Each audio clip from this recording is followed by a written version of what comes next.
never slow up, no I don't take shit. I got no love for the fakeness. If you wanna play tough and wanna hate this, I'll always show up. I don't ever slow up, no I don't take shit. I got no love for the fakeness. If you wanna play tough and wanna hate this, I'll always show up and make a statement. I don't ever slow up, no I don't take shit. I got no love for the fakeness. If you wanna play tough and wanna hate this, I'll always show up and make a statement. Everything. Setelah menguji prototipe 2023, yang dibawa Honda ke tes pasca MotoGP Valencia, Marc Marquez memperingatkan RC213V kurang kompetitif untuk kejuaraan. Pendapat tersebut membuat semua orang mengira HRC bersalah. Setelah operasi lengan kanan keempatnya, dan masih dalam masa pemulihan, pembalap Spanyol itu mengunjungi paddock di Red Bull Ring, Austria, di mana ia berbicara tentang akar dari stagnasi merek sayap emas. Masalahnya bukan pada motor, tapi pada proyeknya. Informasi harus mengalir dengan cara yang benar. Paling penting adalah memahami arah yang harus kita ambil. Ketika saya berbicara tentang perubahan, yang saya maksud adalah konsep, koordinasinya, ia menegaskan. Sebelum mengungkapkan ke publik, ia telah mengutarakan secara internal pada tim di Italia.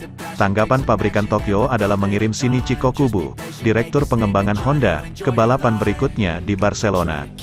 Ia bertugas mengembalikan proyek yang dipimpin Tetsuhiro Kuwata, General Manager HRC, dan oleh Takeo Yokoyama, Direktur Teknis. Mereka bergabung pada latihan di Ceste setelah Grand Prix Valencia, oleh Shinya Wakabayashi, General Manager divisi balap pabrikan. Mereka datang untuk mendengarkan, dan yang penting adalah penanggung jawab masing-masing area telah melakukannya untuk memahami di mana pekerjaan harus difokuskan pada musim dingin ini. Sebelumnya, ada satu orang, mengacu pada Yokoyama, yang membuat catatan dan mentransfernya ke yang lain. Setiap penanggung jawab datang dan mereka semua telah memahami bahwa kita harus melangkah lebih jauh, Marquez menjelaskan.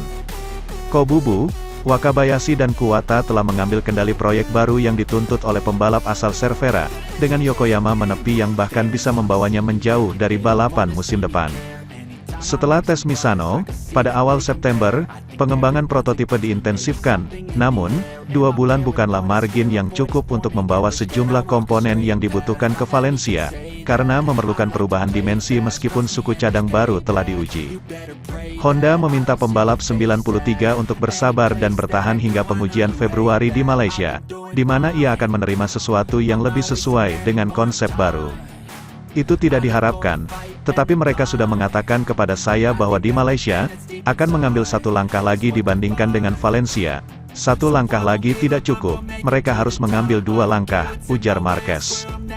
Selepas tes di sirkuit Ricardo Tormo, rider 29 tahun itu muncul di hadapan media dengan ekspresi kecewa. Baik bahasa tubuh maupun pernyataan yang digunakannya memancarkan pesimisme dan memicu alarm. Sementara itu, pembalap VR46 Ducati, Luca Marini, mengklaim bahwa label saudara Valentino Rossi tidak memberikan tekanan berlebih dalam grid MotoGP. Pemuda 25 tahun itu berdebut MotoGP 2021 bersama Avintia Ducati dengan Desmosedici GP19 yang didukung VR46. Ketika tim milik Rossi memutuskan untuk menjadi kompetitor level Premier, ia jadi andalan dan diberikan amunisi GP22. Marini adalah salah satu dari 2 pembalap Ducati yang tidak mencetak podium pada 2022 bersama rookie Gresini, Fabio Di Gianantonio, tetapi dia menikmati kampanye yang konsisten di urutan ke-12 dalam klasemen dengan 120 poin. MotoGP sudah tidak asing lagi memiliki hubungan keluarga dengan Marc dan Alex Marquez, Paul dan Alex Espargaro, serta Darin dan Brad Binder berbagi grid musim 2022. Namun, hal ini telah menimbulkan komentar, terutama dalam kasus Alex Marquez, bahwa beberapa dari mereka hanya berada di MotoGP karena nama keluarga mereka. Meskipun ia tidak berbagi nama keluarga dengan Rossi, ikatan kekeluargaan Marini sering disebut-sebut. Pasangan ini bahkan berbagi mobil 2 kali dalam balapan ketahanan Gulf 12 Hours, finish ketiga dalam Ferrari yang dikelola Kessel pada 2019. Tapi pembalap berusia 25 tahun itu tidak keberatan. Hubungan kekeluargaannya dengan Rossi dibahas.